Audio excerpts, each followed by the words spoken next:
At 5, Jarvis Butts, the man convicted of killing 13-year-old Neziah Harris and sexually assaulting her and other girls, is dead after weeks after being sentenced. His body found at a prison intake center in Jackson. Fox 2's Lauren Edwards is live in Detroit with reaction tonight. Lauren. Rube, just as you said, Jarvis Butts was found dead, and this happening 2 weeks after he was sentenced for killing Neziah Harris. And just the location of her body is basically, at this point, it's a bit of a mystery. Detroit police are on it, but let's get into all the details because there is so much that you need to know. Now, this is the Charles Egler reception. She was just a regular 13-year-old girl.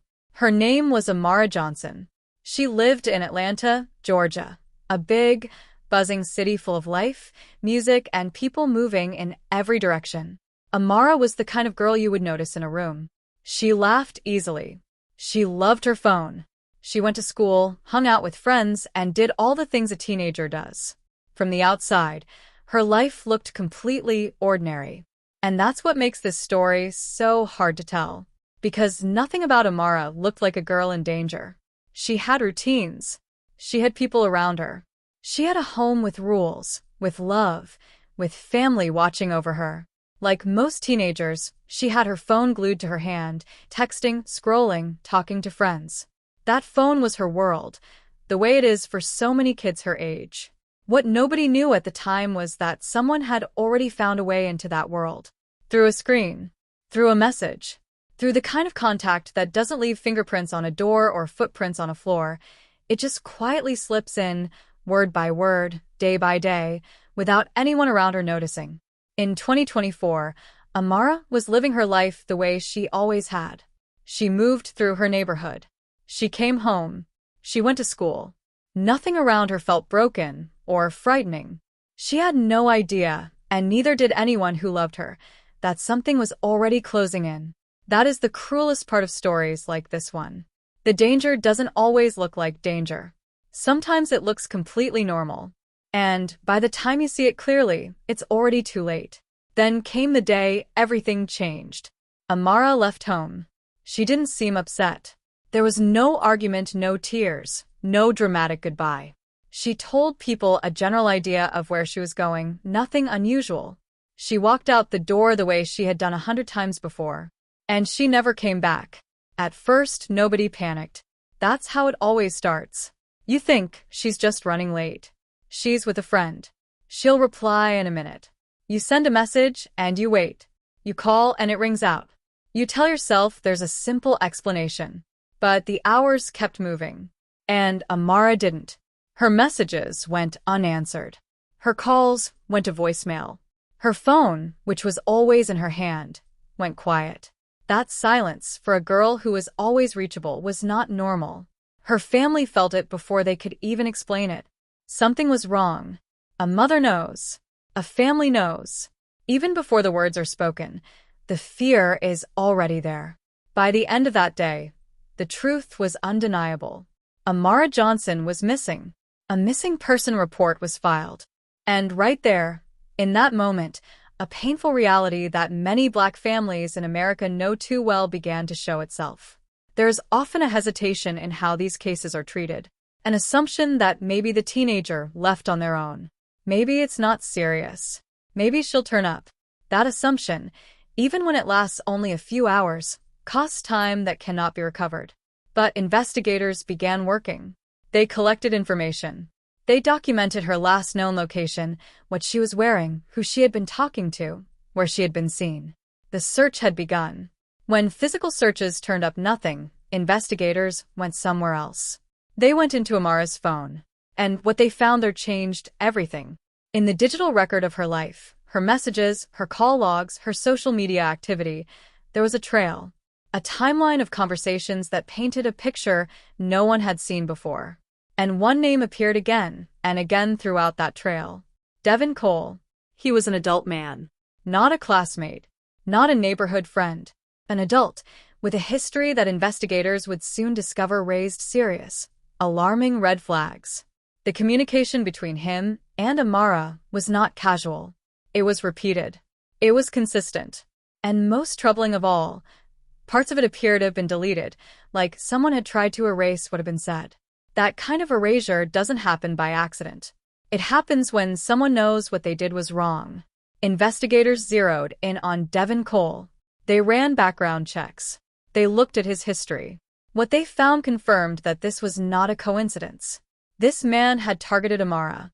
He had found his way into her digital world, the world she lived in freely, the world she trusted, and used it to get close to her without anyone knowing. Search warrants were issued. His home was searched. His devices, phones, computers, hard drives, were seized and examined. Investigators dug through everything, looking for location data, deleted messages, anything that could establish where Amara had been and what had happened to her. Witnesses were interviewed again, this time with his name in the room. And the picture that emerged was dark. The evidence was building. Slowly, piece by piece, the investigation was closing in. Devin Cole was arrested and taken into custody. The charges were serious: kidnapping, sexual assault. And as investigators continued to dig, the case took an even more devastating turn. Even though Amara's body had not been found, even though there was no physical remains to point to, the evidence was so overwhelming that the case became a homicide investigation. Let that sink in for a moment. They were building a murder case without a body. That is incredibly rare and incredibly difficult. But the digital evidence, the witness statements, and the timeline investigators had reconstructed left little room for doubt about what had happened to Amara Johnson. As the case moved toward trial, Devin Cole made a decision. He confessed. He admitted to being involved in her death. For the investigators who had worked so hard, for the community that had shared her photo and prayed for her return, it was a confirmation of the worst fear. She was gone, and he had done it. But here is where the story takes another painful turn. Confessing did not mean he told the whole truth.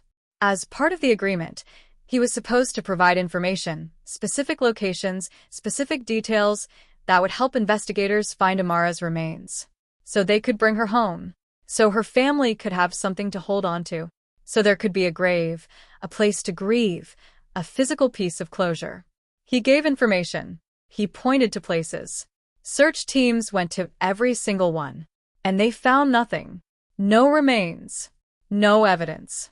Nothing. The locations he provided led nowhere. Whether he lied intentionally, whether his memory was incomplete, or whether the truth died somewhere inside him, no one can say for certain. But the result was the same. Amara could not be found. In March 2026, Devin Cole stood before a judge. He was sentenced to 35 to 60 years in prison. The courtroom heard the charges. It heard the admission. It weighed everything that had been gathered: the digital evidence, the confession, the failed searches, the investigation that had consumed years of effort and grief. And it handed down a sentence that reflected the gravity of what he had done. For a moment, it felt like it was over. But it wasn't. Within weeks of receiving that sentence, Devin Cole was found dead in his prison cell. The investigation indicated he had taken his own life. And with him went everything he had not yet said. Every detail he hadn't shared. Every question he hadn't answered. Every piece of information about where Amara might be gone. Permanently. Sealed away with him in silence. That is where this story ends. Not with resolution. Not with a grave or a funeral or a final goodbye. It ends with a family still waiting, still without their daughter, still without a place to bring flowers. There are questions that will never have answers now. Where is Amara? Was there anyone else involved? Were there other victims no one knows about? We don't know. What we do know is this: a 13-year-old girl from Atlanta, Georgia, had her entire life ahead of her. She liked her phone and her friends and the ordinary, beautiful things that teenagers love. And an adult man, one who should have had no access to her world, found a way in. Through a screen. Through silence. Through the gaps that exist when we're not watching closely enough. Amara Johnson deserved better. Her family deserved better. And until she is found, this story is not truly over. Follow for more.